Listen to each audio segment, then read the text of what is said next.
से गुण पर दया निधि रीझ जाते हैं। न जाने कौन से गुण पर दया निधि रीझ जाते हैं। न जाने कौन से दया निधि रीझ जाते हैं। न जाने कौन से गुण पर दया निधि रीझ जाते हैं। न जाने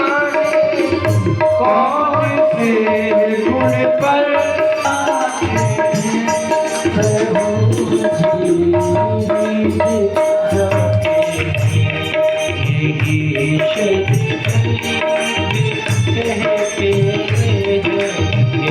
से गुण पर यही हरि संत गाते हैं।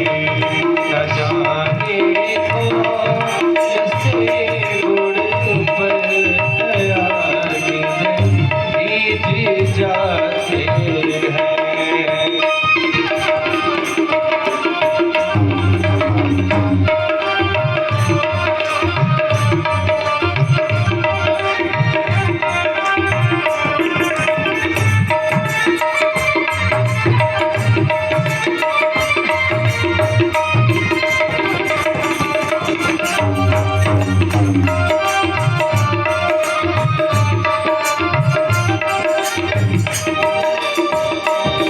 नहीं स्वीकार करते हैं निमंत्रण निभियोदन का। नहीं स्वीकार करते हैं निमंत्रण नृप सुयोधन का। नहीं स्वीकार करते हैं निमंत्रण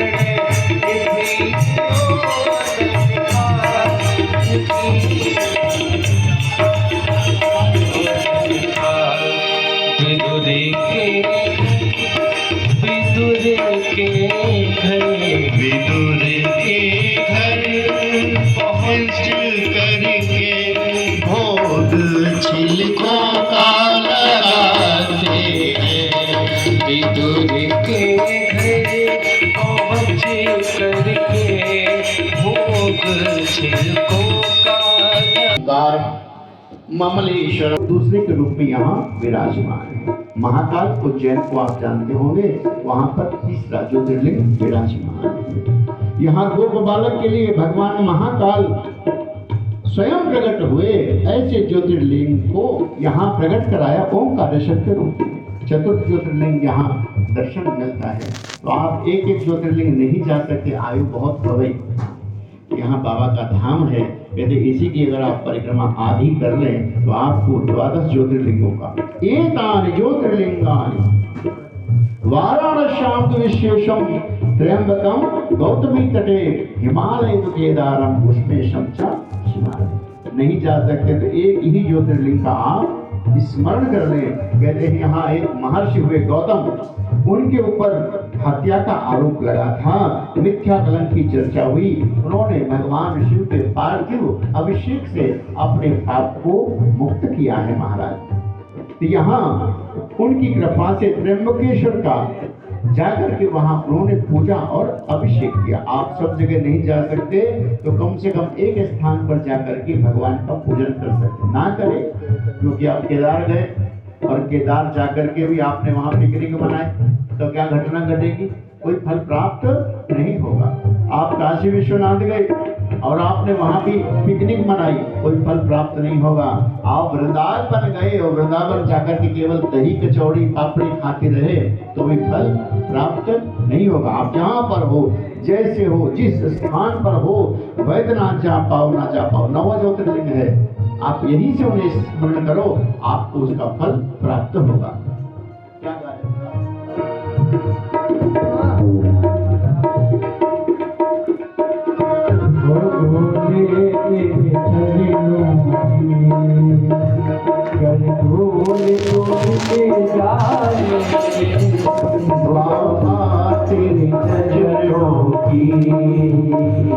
बाबा तेरे चरणों की रघुकुल